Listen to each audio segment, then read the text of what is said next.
Hola, vamos en esta ocasión a mirar la teoría del régimen simple de tributación contemplado en el Estatuto Tributario y que ha sido objeto de modificación por la Ley 2155 de 2021, o sea, la última reforma tributaria. El objetivo del régimen simple es simplemente impulsar la formalidad, o sea, que más empresas pues, se formalicen y paguen los impuestos y cumplan con todas sus obligaciones tributarias.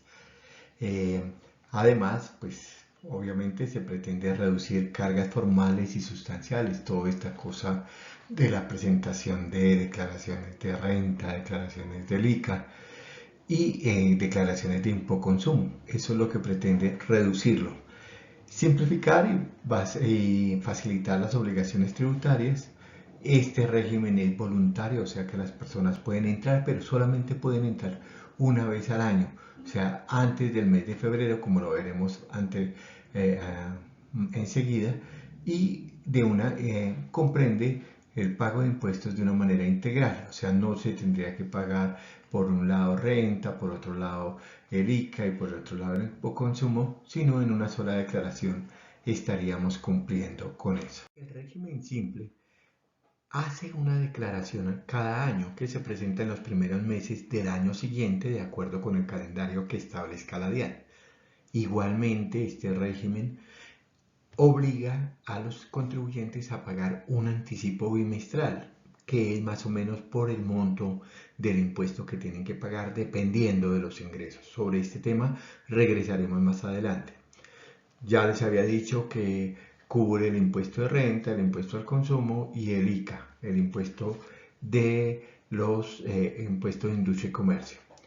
Igualmente, que esto es una novedad, lo que se paga a los empleados, bueno, no a los empleados, ellos van a beneficiarse, pero se le paga al régimen de seguridad social por concepto de pensiones, se puede descontar de lo que uno tiene que pagar bimestralmente y obviamente al finalizar el año también lo va a poder descontar de la declaración anual. No existe renta presuntiva, igual esto no es exclusivo para el régimen simple porque ya por sustracción de materia al ser una tarifa del 0% en renta presuntiva, como pasa para todos los otros contribuyentes, ya deja de existir. La DIAN nos puede meter al régimen simple, sacando una resolución en donde nos obligue a pertenecer a este régimen. La norma establece que el hecho generador del impuesto del régimen simple son los ingresos susceptibles de producir un incremento en el patrimonio del contribuyente. Por lo tanto, la base gravable será esos ingresos brutos ordinarios y extraordinarios que tenga la empresa o la persona natural sujeta al impuesto del régimen simple. No incluye, eso sí, los impuestos no constitutivos de renta ni ganancia ocasional que se declaran de manera separada cada año en la declaración de este régimen simple.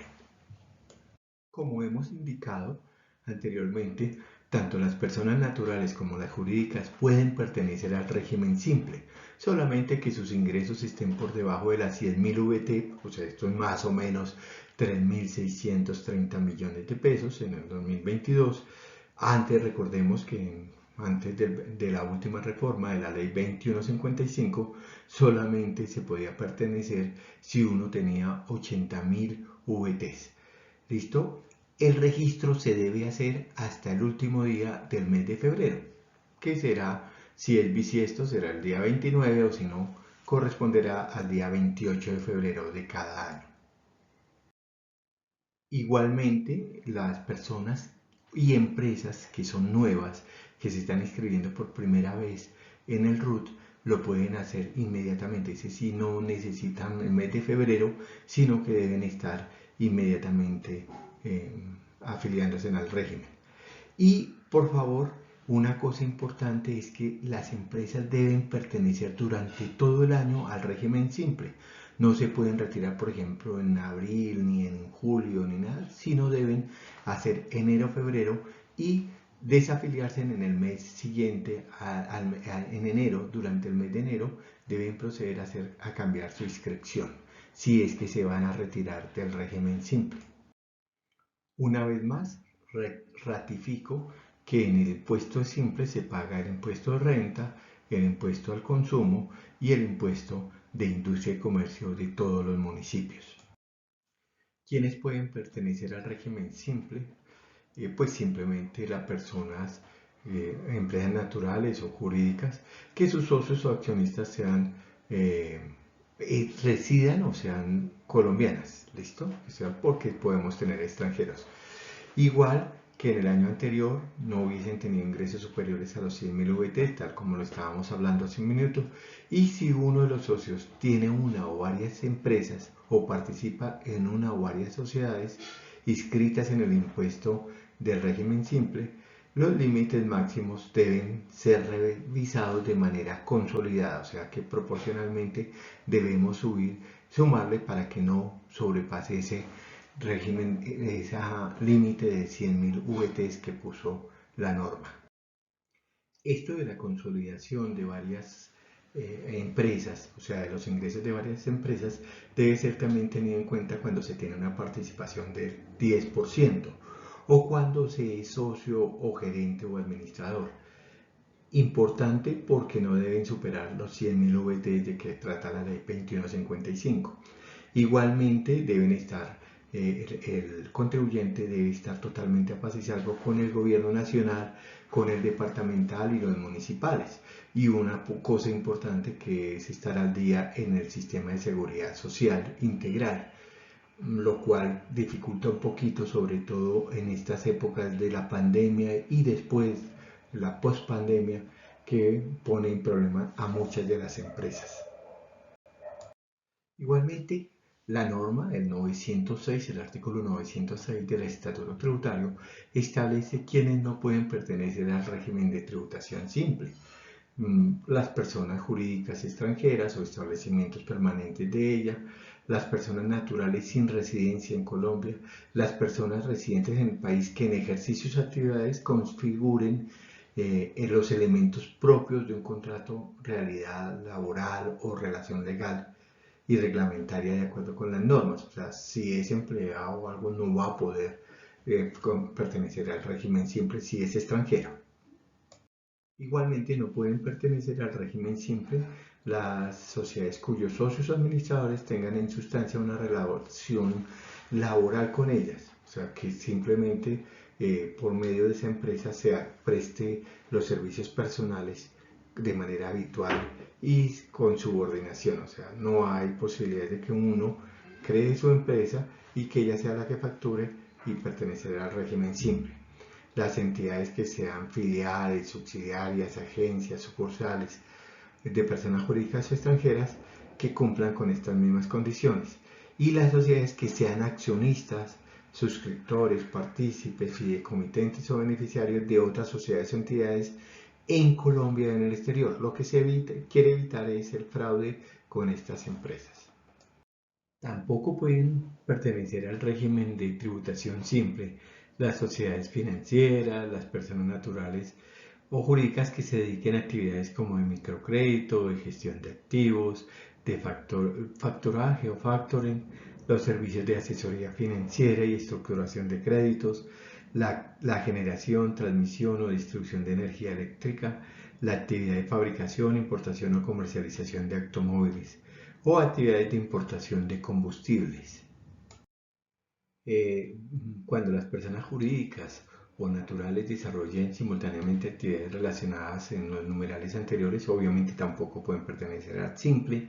Las sociedades que sean el resultado de una segregación, división o escisión de un negocio que haya ocurrido en los 5 años anteriores al momento de solicitud de esa inscripción de escisión. Quien no cumpla con los requisitos y se inscriba en el régimen simple se expone a ser excluido debiendo presentar las declaraciones que dejó de presentar como que debía haber sido en el régimen ordinario, con las sanciones pertinentes. Las tarifas del régimen simple son 16, que aplican tiendas pequeñas, minimercados, que van desde el 2% al 11.6%. Las que aplican a las actividades comerciales, al par mayor y de tal, servicios técnicos, que van desde el 1.8 al 5.4. Aquí están la de servicios profesionales, de consultoría y científicos, en donde predomine la parte intelectual, que va desde el 5.9 al 14.5, dependiendo del monto de los ingresos.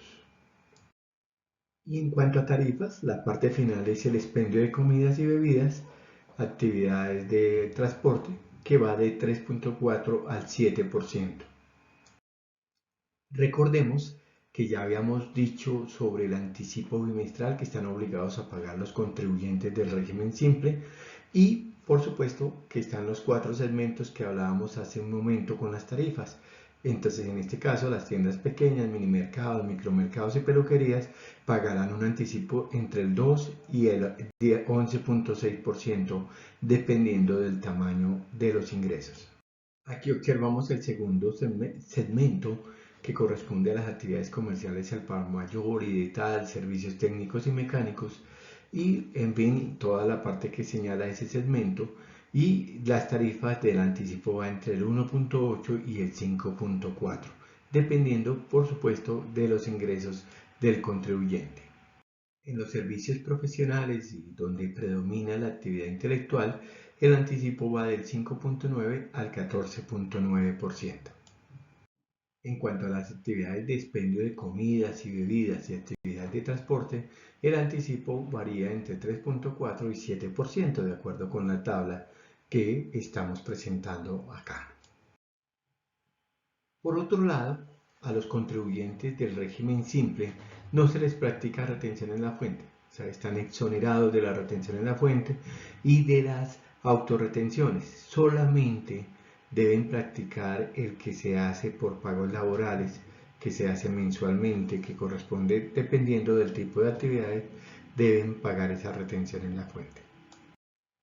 En cuanto a aportes de seguridad social, los del régimen simple solamente están obligados a pagar pensiones, salud están exonerados, pero eso que pagan de pensiones lo pueden deducir del impuesto neto que se paga, o sea, el valor que uno va a pagar de anticipo y al finalizar el año, cuando presenta la declaración total, puede descontar, o sea, puede restarle a esos impuestos, que es un beneficio inmenso, cumpliendo con las condiciones que tenemos aquí proyectadas, como ser causadas en el periodo grabable respectivo, pagarlas oportunamente y si la paga en mora no podría descontarlo, o sea que el precio es muy alto. Corresponde, o sea, no se podemos inventarnos un trabajador, sino son los trabajadores de la empresa que desarrollan las actividades respectivas y los trabajadores vinculados directamente con el contribuyente al sistema general de pensiones. Los contribuyentes del simple obviamente deben pagar caja de compensación, que sería el único parafiscal que estarían pagando. Finalmente, pues vale la pena anotar que las contribuyentes que se quieran retirar del simple lo deben hacer en el mes de enero de cada año y pues argumentando el artículo 909 del Estatuto Tributario y simplemente modificando el RUT, haciéndolo virtualmente. Agradezco su atención, muy amables, gracias.